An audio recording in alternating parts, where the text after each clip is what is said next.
दोस्तों, सर्दी का मौसम शुरू हो गया है और जैसे कि गर्मी के प्लांट्स हैं अब ये सभी डोरमेंसी पे चले जाएंगे। तो अब हमें सर्दियों के प्लांट्स की तैयारी करनी है। तो फ़िलहाल मेरे पास मैरीगोल्ड का प्लांट है और आज मैं आपसे इस वीडियो में मैरीगोल्ड के प्लांट की कटिंग को किस तरीके से ग्रो करते हैं, साथ ही साथ रिज़ल्ट भी आपके साथ शेयर करूँगी। तो बहुत ही सिंपल तरीके से मैरीगोल्ड को, वैसे तो अगर फूल सूख जाते हैं तो उनको, अगर आपके पास जो भी गमले हैं उसमें आप बिखेर देंगे तो उसमें छोटे छोटे प्लांट्स निकल आते हैं। लेकिन अगर आपको बहुत जल्दी फ्लावरिंग चाहिए तो ये तरीका बहुत ही सक्सेसफुल है। और देखिए, जो भी पुराने गमले आपके पास छोटे, अगर आप कटिंग ग्रो कर रहे हैं तो छोटे से प्लांटर का आप यूज़ कीजिए। अगर प्लांटर की मिट्टी वेल ड्रेन है तो उसमें कुछ ज़्यादा आपको करने की ज़रूरत नहीं है, बस मिट्टी को थोड़ा सा ऊपर नीचे करके सॉफ्ट कर लीजिए और एक होल बना के उसमें कम से कम 5 से 6 इंच की जो कटिंग्स हैं उसको इस तरीके से ग्रो कर दीजिए।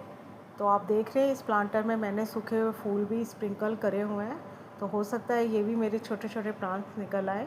लेकिन कटिंग से ग्रो करने का फ़ायदा ये रहेगा कि ये प्लांट जो है बहुत ही जल्दी फ्लावरिंग पे आ जाएगा। और साथ ही साथ कुछ कटिंग्स जो मैंने ग्रो की थी वो सक्सेसफुल नहीं हुई है, तो अब मैंने ये कनेर की कटिंग्स हैं इन्हें हटा देती हूँ। कभी कभी ऐसा होता है कि हम कटिंग्स तो ग्रो करते हैं लेकिन वो कुछ समय बाद ड्राई हो जाती है।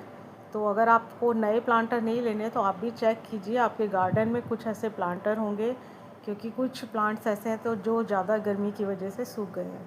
तो आप देखेंगे कि बिना ड्राई हुए एक भी पत्ती ड्राई नहीं होती है।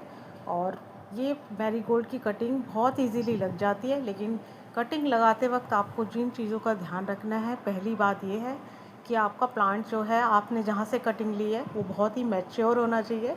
और आप कटिंग लेने से एक रात पहले या 1-2 घंटे पहले उसमें बहुत अच्छे से वाटरिंग कर दीजिए। और सबसे जो मेन पॉइंट है वो मैं आपको दिखाती हूँ।